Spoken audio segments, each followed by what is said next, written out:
प्राकृत और ब्राह्मी में लिखित शिलालेख उनकी असाधारण गाथा का वर्णन करते हैं। तब चेदी वंश के राज सिंहासन पर अद्वितीय महामेघ वाहन के अजेय सुपुत्र विराजमान हुए थे। अपने शासन काल में उन्होंने असाधारण कृत्य किए। प्रथम वर्ष में उद्यानों और शैल सेतुओं का निर्माण कर कलिंग का पुनरुद्धार किया। द्वितीय वर्ष में सतवाहनों को भीषण युद्ध में परास्त किया। तृतीय वर्ष उनकी कला रसिकता का साक्षी रहा। चतुर्थ वर्ष में उन्होंने विद्याधरों के निलय को पुनः स्थापित किया और रथिकों और भोजकों को कर देने पर विवश किया। पंचम वर्ष में तंसौलिया के नहर को राजधानी से संयोजित किया। सप्तम में उनकी रानी माता बनी। अष्टम वर्ष में गोर्धागिरी और राजगढ़ पर विजय अर्जित की।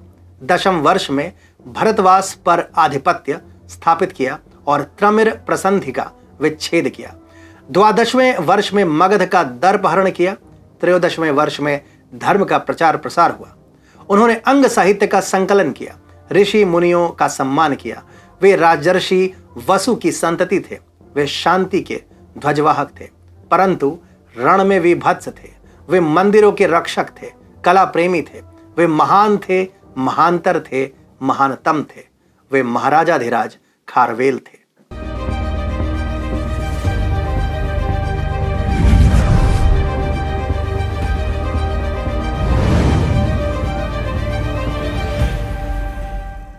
नमस्कार, आप देख रहे हैं अनटोल्ड हिस्ट्री पर्व द्वितीय और मैं हूं आपका मित्र अतुल मिश्रा। और आज मैं सुनाऊंगा कथा महाराजाधिराज खारवेल की। कलिंग के राज सिंहासन पर विराजमान होते ही खारवेल के सम्मुख एक भीषण समस्या उत्पन्न हो गई थी। राज्य समृद्ध था, परंतु अव्यवस्थित और असुरक्षित था। समीपस्थ राजाओं की महत्वाकांक्षा चरम पर थी और राज्य पर आक्रमण का संकट था। अंग्रेजी में कहावत है ना, offence is the best form of defence, अर्थात आक्रमण ही प्रतिरक्षा का सर्वश्रेष्ठ रूप है। इसी उक्ति को चरितार्थ करते हुए खारवेल ने प्रथम सतवाहन और अंततः मगध साम्राज्य के साथ युद्ध किया। कलिंग की सीमाओं को दृढ़ करने में, शक्ति के संघनन में और खारवेल को एक भीम कर्मन राजा के रूप में स्थापित करने में इन अभियानों की प्रमुख भूमिका थी। 184 ईसा पूर्व का कालखंड था। सतवाहन साम्राज्य कलिंग के लिए सबसे प्रबल शत्रु था, परंतु सतवाहन साम्राज्य के साथ युद्ध यमराज के आलिंगन के सदृश था। परंतु खारवेल के ओजपूर्ण वचनों से उनकी सेना उच्छ्वसित थी और युद्ध को उत्सुक भी। यह युद्ध केवल धनुषवाण और खड्ग का नहीं, वर्ण बुद्धि का भी था, तार्किकता का भी था और सैन्य विन्यास विद्या का भी था। सतवाहन साम्राज्य की सीमा दूर दूर तक फैली थी और उनकी सेना प्रभूत थी, परंतु दृढ़ इच्छा शक्ति से पूर्ण खारवेल के नेतृत्व में कलिंग की सेना भी कमतर न थी। गोदावरी के तट पर स्थित पैथन की युद्ध भूमि मानो द्वितीय कुरुक्षेत्र में परिवर्तित हो गई और ऐसा लोमहर्षणकारी युद्ध हुआ कि दिग दिगंत योद्धाओं के सिंहनाद, वाणों के सरसर शब्द और खड्गों की शिंजनी से गूंज उठा। भिन्न भिन्न वाहिनियों में विभक्त खारवेल की सेना सैन्य विद्या का अभूतपूर्व प्रदर्शन करती हुई सतवाहन साम्राज्य की एकीकृत सेना पर अलग अलग दिशाओं से टूट पड़ी। सतवाहन वीरों की वीरता पर खारवेल का वीरतापूर्ण चातुर्य भारी पड़ा। परिणाम त्वरित भी था और निर्णायक भी। विजयोपरांत उत्सव मनाने की पुरातन रीति की अवहेलना करते हुए खारवेल रुके नहीं, वरन सीधे सतवाहन साम्राज्य के मर्मस्थल वैजयंती पर आक्रमण कर दिया। 180 ईसा पूर्व में वैजयंती का विभत्स युद्ध हुआ। खारवेल ने भूमि के आलिंद का व्यावहारिक उपयोग किया और उनके योद्धाओं ने अपने भुजबल का अभेद्य और अयोध्य वैजयंती पर कलिंग की संपूर्ण विजय हुई। सतवाहन साम्राज्य के राजा, राजकुटुंब, मंत्री और योद्धा सब खारवेल के हाथों मृत्यु की प्रतीक्षा कर रहे थे, परंतु किसी ज्ञानी व्यक्ति ने कहा है, क्षमा बलम शक्तानाम भूषणम क्षमा, क्षमा वशीकृते लोक क्षमया किम न सिद्धयति, अर्थात क्षमा निर्बलों का बल है, क्षमा बलवानों का आभूषण है। क्षमा ने इस विश्व को वश में किया हुआ है, क्षमा से कौन सा कार्य सिद्ध नहीं हो सकता है। राज राणक की उपाधि देकर युद्ध में पराजित योद्धाओं को जीवन दान व राजा को राज्य पुनः दिया गया। भगवान श्री कृष्ण ने कहा है कि शांति के लिए युद्ध अनिवार्य होता है। सतवाहन साम्राज्य पर विजयोपरांत कलिंग में सर्वत्र शांति और समृद्धि का वास था। 175 ईसा पूर्व का कालखंड था। कलिंग के पश्चिम में मगध वैभव की पराकाष्ठा पर था और उसकी सीमा दूर दूर तक किसी विशाल वटवृक्ष की जटों के सदृश फैली थी।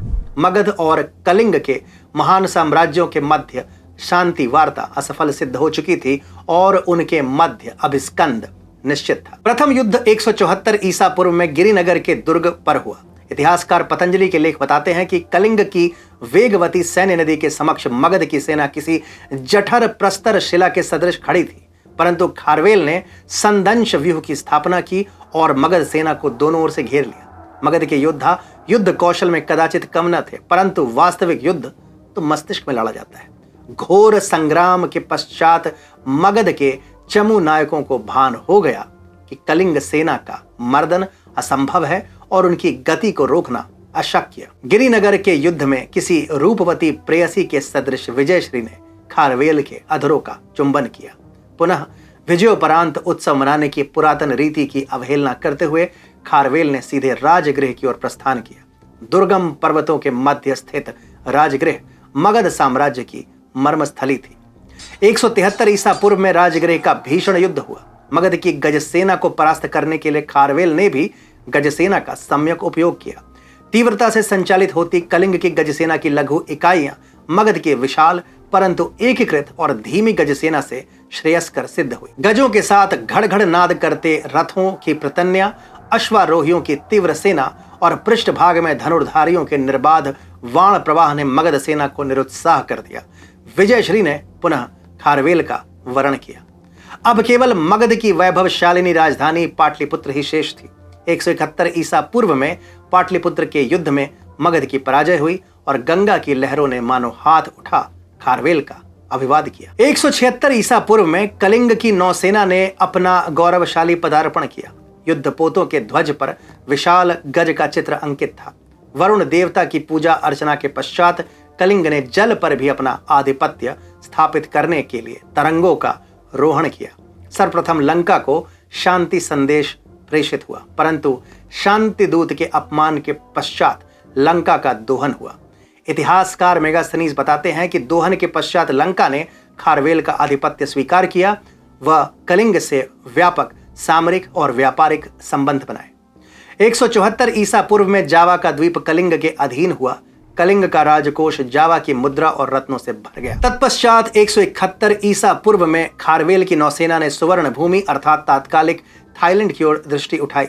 भीषण युद्ध हुआ, परंतु अब तक समुद्री युद्धों में दक्षता प्राप्त कर चुके खारवेल की नौसेना के समक्ष सुवर्ण भूमि ने अपना मस्तक नत कर दिया।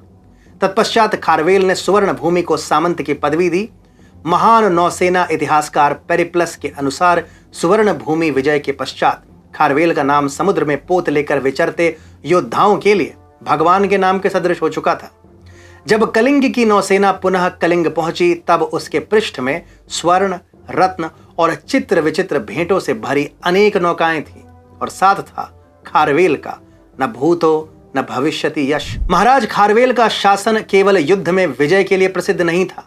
महाराज खारवेल कला और संस्कृति रसिक थे। वीणा और बांसुरी बजाने में सिद्धहस्त महाराज खारवेल का राज्य कलाकारों की काशी था।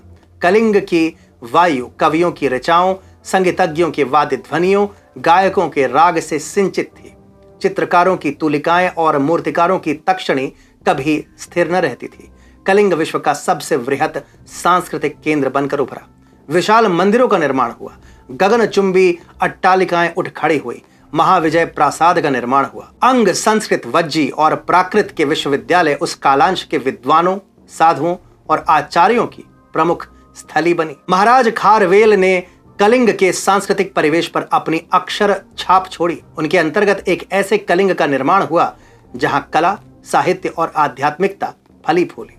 काल रेणुका पर महाराज खारवेल ने एक ऐसी रेखा खिंचित की जिसके समान रेखा कोई अन्य राजा कभी न खींच पाया। परंतु भारत के इतिहासकारों ने इस महान राजा की महान गाथा को इतिहास के पुस्तकों के किसी अध्याय के किसी अनुच्छेद की किसी पंक्ति में सीमित कर दिया। महाराज खारवेल की कथा भारत के तथाकथित शांतिपूर्ण स्वभाव पर कुठाराघात करती है। महाराज खारवेल की कथा यह सिद्ध करती है कि राज्य विस्तार राजा का प्रमुख धर्म रहा है। महाराज खारवेल की कथा यह सिद्ध करती है कि भारत भीरू इंडिया नहीं वरन वीर भारत रहा है। कदाचित यही कारण है कि महाराज खारवेल और उनके जैसे अन्य राजाओं की कथा को लोकमानस से विलुप्त कर दिया गया। पर अग्नि को कब तक सूखे पत्ते से ढकोगे? अग्नि है, जलाकर पुनः प्रज्वलित होगी। यह कथा थी एक चक्रवर्ती सम्राट की। यह कथा थी शांति के लिए युद्ध लड़ने वाले धर्म योद्धा की। यह कथा थी एक महान शासक की। यह कथा थी महाराज खारवेल की। ऐसी ही अन्य कथाएं लेकर आता रहूंगा मैं आपके समक्ष अनटोल्ड हिस्ट्री के आगे के अंकों के साथ। धन्यवाद। जय कलिंग, जय श्री राम, जय भारत।